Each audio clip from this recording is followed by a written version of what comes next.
Before I was born, my parents had a dream. A dream that their child would be able to have the happiest life growing up. There was a simpler time back then, when electronics weren't such a public necessity like they are today, and they wanted a goal that would not only feel accomplishing to achieve, but to also serve as the greatest lesson I would ever learn from them. How far you're willing to go to be selfless for those you love. For them, that goal was to build a cabin in their childhood town at the coast.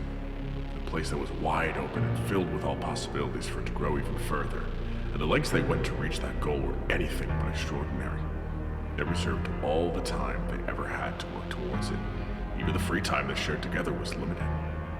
But they knew that once they saved enough money to buy the property and begin building our new home, they would cherish every single day that followed it and keep the mental image of us bonding together through the same shared experiences.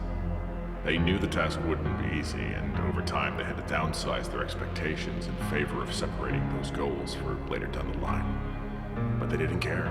And in a few years' time, with tons of help from family and friends, especially with a few months remaining in my mother's pregnancy, the dream was finally complete, and I was born into our new home just a few weeks later. Even if it didn't match all their visions for the perfect home at that time, we still flourished underneath the shining beacon on their pursuit to happiness. And happy we were. I went to school, made friends, and spent tons of time with my dad in the field as he prepped me for football, even though it wasn't in my best interest. But that didn't matter. I loved my home and my family. And I don't think I can recall any other time I was ever that happy. But happiness is temporary. Superstorm Divinity, the first ever anomaly our world ever faced, even before the Scarlet Combine was formed. Its existence is a pure mystery, having circled across the planet for eons, even in its least destructive states. Before technology advanced, the only way people knew for certain of its elongated structure was through word of mouth across other countries. Years would pass, and never once had the behemoth of clouds ever dissipated. People looked to their religions for answers as always, but neither that nor the revolutionary uprise of scientific theories could properly explain this phenomenon in a logical manner. It was just as, if not more mysterious than the effects of miasm F-22 today, because even now, nobody else knows of its true origin or purpose. Not even those lucky enough to get up close, let alone survive, has found an answer. Even then, and this is the biggest mystery, people quickly adapted to it in the beginning of the digital age. In the many years that has passed, even by those experiencing it for the first time, not a single one has paid any mind to the rhyme or reason behind it. They just simply know of it as a storm that seemingly lived forever, maybe even when the planet was being forged from fire. One that adapts, grows, overcomes. And as long as I've lived, they've always been oddly content with that justification. And I would have thought the same. And then the sirens came.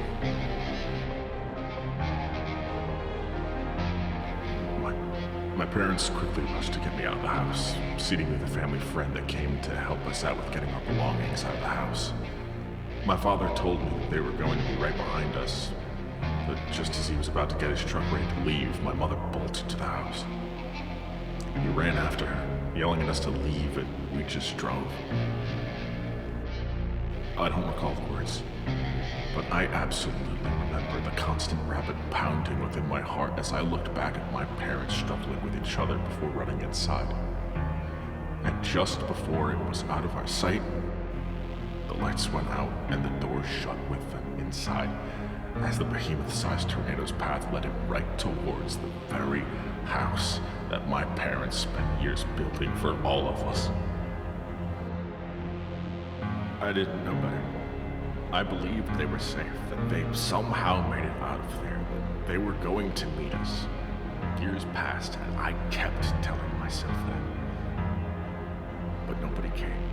It wasn't long before my grandparents sat me down to tell me the truth, but even then I simply couldn't accept it at the time.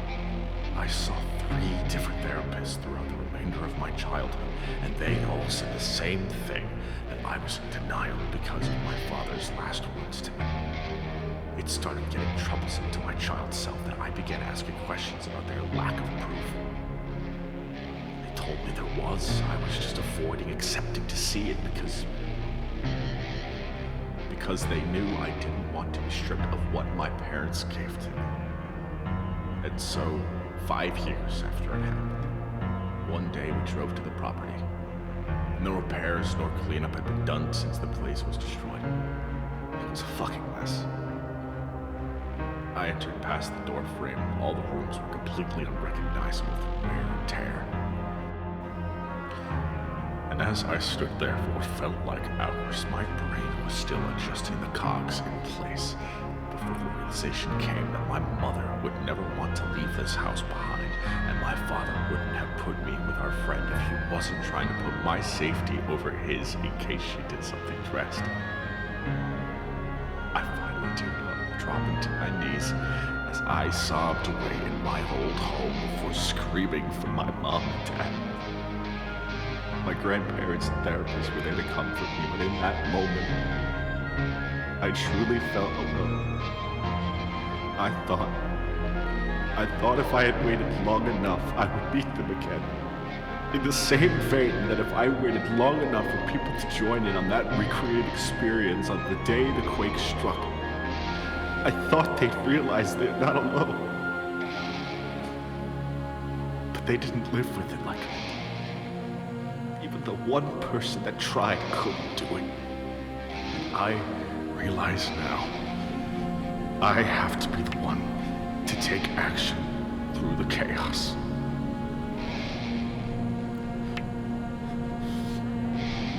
Mother, Father, please forgive me.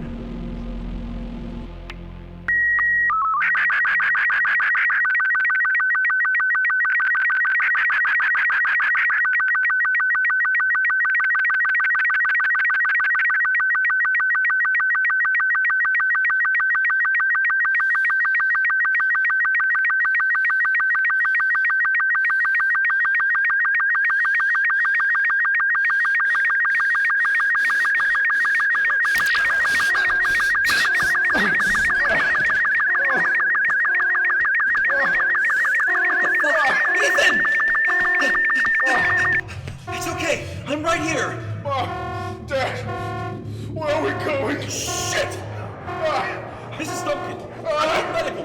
Ethan's having another episode. Calm down, bud. You're gonna be all right. Why can't I let any of them go? None of us can, man.